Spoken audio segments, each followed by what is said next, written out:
শুভ সকাল বন্ধুরা। আর এই দেখো আমি কাগজপত্র নিয়ে বসে পড়েছি। তোমরা দেখে বুঝতেই পারছো কিসের জন্য বসেছি। এই যে অন্নপূর্ণা ভাণ্ডারের সব জমা দিতে হবে, তো ওই জন্য কিন্তু কাগজপত্র খুঁজছি। তো শুভ সকাল আমার ইউটিউব পরিবারের সবাইকে জানাই, গুরুজনদেরকে জানাই প্রণাম। দাদা দিদি ভাই বোন তোমাদের জন্য রইল অনেক অনেক অনেক ভালোবাসা। সবাই ভালো থেকো, সুস্থ থেকো। আমি আরতি পূর্ব বর্ধমান জেলার সমুদ্রগড় থেকে প্রতিদিনের মতো ভিডিওটা শুরু করছি। আর আমার ভিডিওটা কেমন লাগে অবশ্যই কিন্তু তোমরা কমেন্ট করে জানাবে। আর তোমাদের কাছে অনুরোধ রইল ভিডিওটা একটু ফুল ওয়াচ করে দিও, আর একটা লাইক কিন্তু অবশ্যই দিও। আর যে সকল বন্ধুরা ভিডিওটা দেখছো যাদের যাদের সাবস্ক্রাইব করেনি একটু সাবস্ক্রাইব করে আমার পাশে থেকো। আর যে সকল বন্ধুরা তোমরা ভিডিও করো সাবস্ক্রাইব করে লিখে দিও, আমিও তোমাদের পরিবারকে সাবস্ক্রাইব করে দেবো। আর এই দেখো আমার হাতে ফটোটা দেখছো, এটা কিন্তু আমার শ্বশুর যখন মারা গেল তখন দেখছো ওই যে আমি ছোট্ট বাচ্চা করে নিয়ে বসে রয়েছি আমার বড় মেয়ে, আর পেটের মধ্যে কিন্তু ছোট মেয়ে ছিল। তো আমার শ্বশুর মরার 1 মাস 19 দিন পরে মনে হয় আমার, হ্যাঁ 1 মাস 19 দিনের দিন আমার ছোট মেয়ে হয়েছে। ধরো আমার শ্বশুর মারা গেল মাঘ মাসের 3 তারিখে, আর আমার ছোট মেয়ে হলো মাঘ মাসে ফাল্গুন মাসের 22 তারিখে। এই তো তা দেখছি ওইটুখানি মেয়ে কোলের মধ্যে আবার ওরকমই ধরো মোড়া পেটেতে হয়েছে। আর এদিকে দেখো কাগজপত্র তো সব বের করলাম। তো এই যে ব্যাংকের অ্যাকাউন্ট তো দেখছো, এত অ্যাকাউন্ট থাকলে কি সব কিন্তু খালি। তো এই সব নিয়ে চিন্তা নেই, কিন্তু কাছে কি বলো তো, আমার যে কপালটা এমনিতেই খুব ভালো, কোনো কিছুই তো হয় না। আর যে ভিডিওটাও 2.5 বছরের উপরে হয়ে গেল কোনো কিছুই হচ্ছে না। তারপরে ধরো মানে ঘরটার নাম এসেও ঘরটা পেলাম না, মেসেজ হয়ে গেল, ঘরটা দিল না সরকার থেকে। তারপরে লক্ষ্মীর ভাণ্ডার যখন হলো সবাই পেয়ে গেল, একসাথে জমা দিলাম জানো।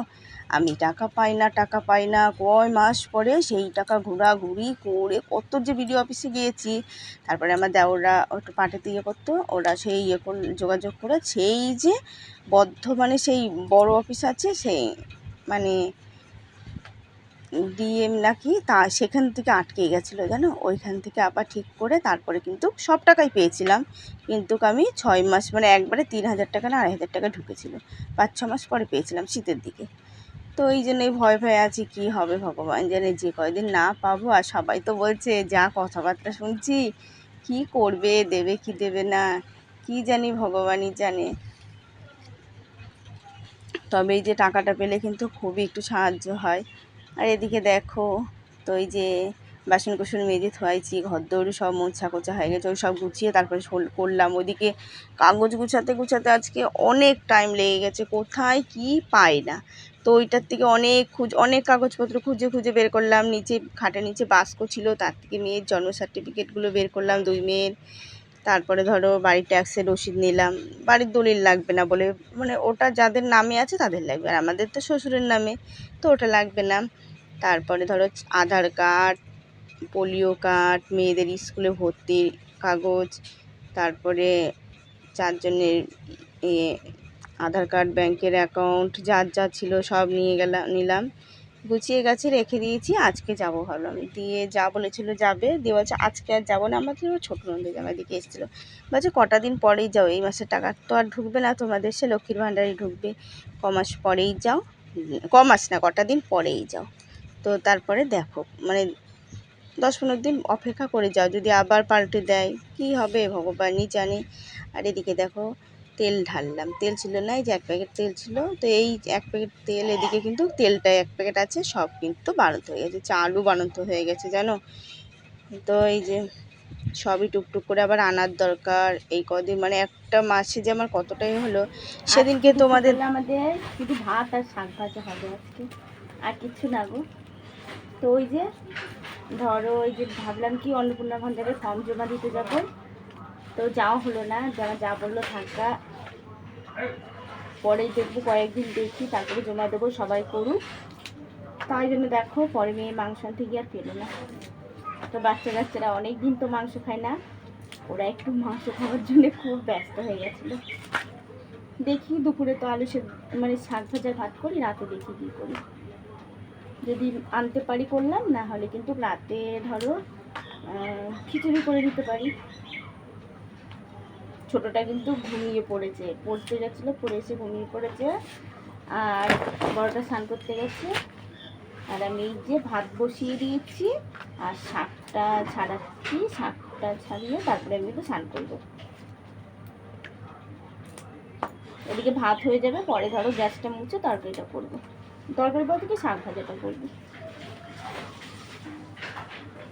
আর কাসুন্দি আছে, কলমি শাক ভাজা, বেশ ভালোই হবে। আর দেখি পারলে একটা আলু ভেজে নেবো, মেয়েরা খাবে। তো শাকগুলো ধরো মেয়েকে দিতে গেছিলাম পড়তে, তো দেখলাম শাকগুলো বেশ ভালোই, তারপরে এক কেজি শাক নিয়ে আসলাম, 1 কেজি আলু আনলাম। তো 1 কেজি আলুর দাম নিল 15 টাকা। আলুর দাম বেড়ে গেছে জানো। দাদা ভাই তো খালি হাতে এসেছে।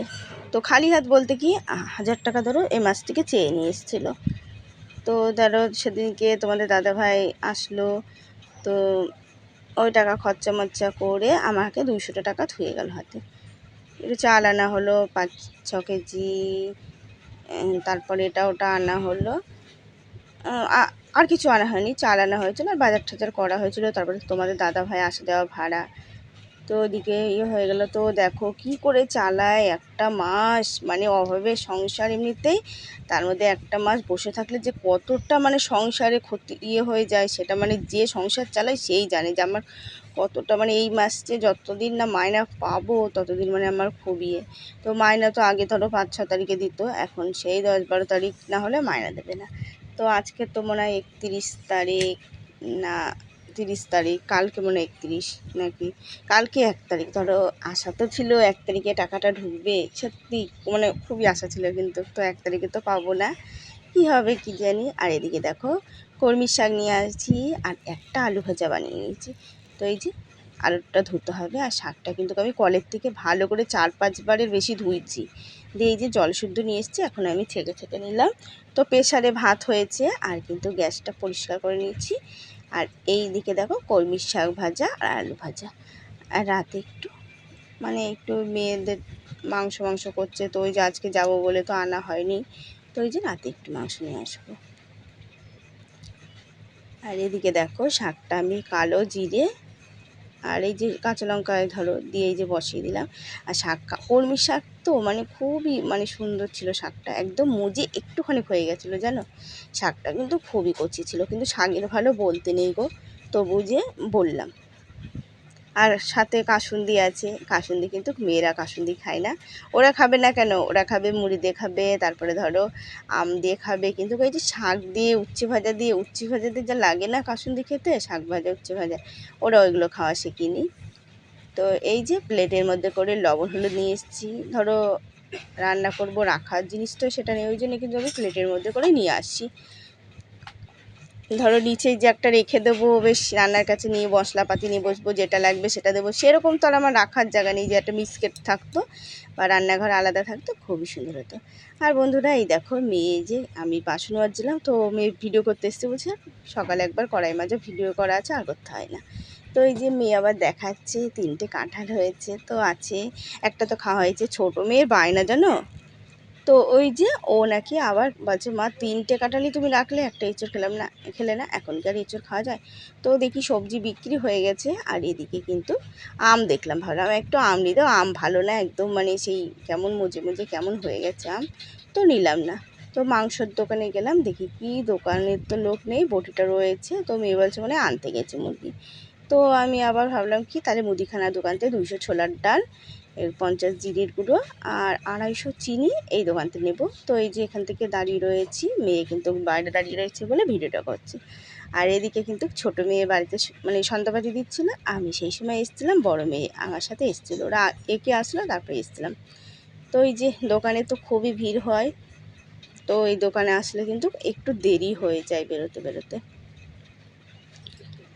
তো আবার গ্যাসের দোকানে ঢুকেছিলাম, সেই গ্যাসটা বুক হচ্ছেই না জানো তো, বুক করছি আর ওটিপি নাম্বারটা দিচ্ছে না, ওই জন্যই কিন্তু ঝামেলা হয়ে গেছিলো। তো গ্যাসের দোকানে ছেলেটার কাছে গেলাম, তো গ্যাসটা বুক হয়ে সঙ্গে সঙ্গে কিন্তু ওটিপি নাম্বারটা নিল। তো ওই যে তাহলে কিন্তু আর কদিন আগেই বুকটা হয়ে যেত। আর এদিকে দেখো মাংস নিয়ে আসলাম, তো দেখো 70 টাকার মাংস আনলাম, বললাম 50 টাকার দাও, এই ছেলেটা দিয়ে ওই ছেলেটার কাছে তো পেলাম না, পাশে আবার রাস্তার এই পাশে একটা এসে পেলাম, তো ওই যে 70 টাকা নিয়ে আসলাম। তো এই যে রাতে কিন্তু মাংস হবে আর ভাত। আমি বিকালবেলা চাল মাল ধুয়ে রেডি করে ধুয়ে দিয়েছি, তারপরে ধরো জল ঠাল সব কিছু এনে ধুয়ে দিয়েছি, মেয়েরা ছিল না তো বিকালবেলা ওই সব করা হয়ে গেছে। আর এই যে বড় মেয়ে আঁকছে, আঁকা প্রতিযোগিতা এইটা করবে, মানে ওর তো এই যে আজকে রবিবার, মধ্যে রবিবার গেল, পরের রবিবার কিন্তু ওর আঁকা আছে। আর এদিকে ছোটো মেয়ে দেখো লোকনাথ ঠাকুরটা আঁকছে। তো এই যে আর কোনো ভিডিও তোমাদের সাথে শেয়ার করতে পারিনি, কেন বলো তো, মেয়েরা এই যে ফোন নিয়ে ওদের ওই যে পড়ার ছিল, ওই জন্য এই যে রান্নাবান্না করলাম, কোনো ভিডিও তোমাদের সাথে শেয়ার করা হয়নি। মেয়ে মানে বসে রয়েছে ফোনের জন্য, আমি ফোন দেবো তারপরে মেয়ে এই যে আঁকা করবে, পড়া আছে, ওরা ওই জন্যে বসে রয়েছে। ওই ভাইকে একটু নিয়ে এসছে। আর এই দেখো দুষ্টুটা দেখেছো, বছরটা বলছে সাহা বল, ও সাহা বলবে না আহা বলবে, ওই যে বদমাইশি, ওটাও বদমাইশি করে, ওটাও মানে যেটা ওর ইচ্ছা হবে না সেটা কিন্তু কিছুতেই বলবে না। ভিডিও দেখার জন্য অসংখ্য ধন্যবাদ। শুভরাত্রি। আগামীকাল আবার দেখা হচ্ছে। সবাই ভালো থেকো।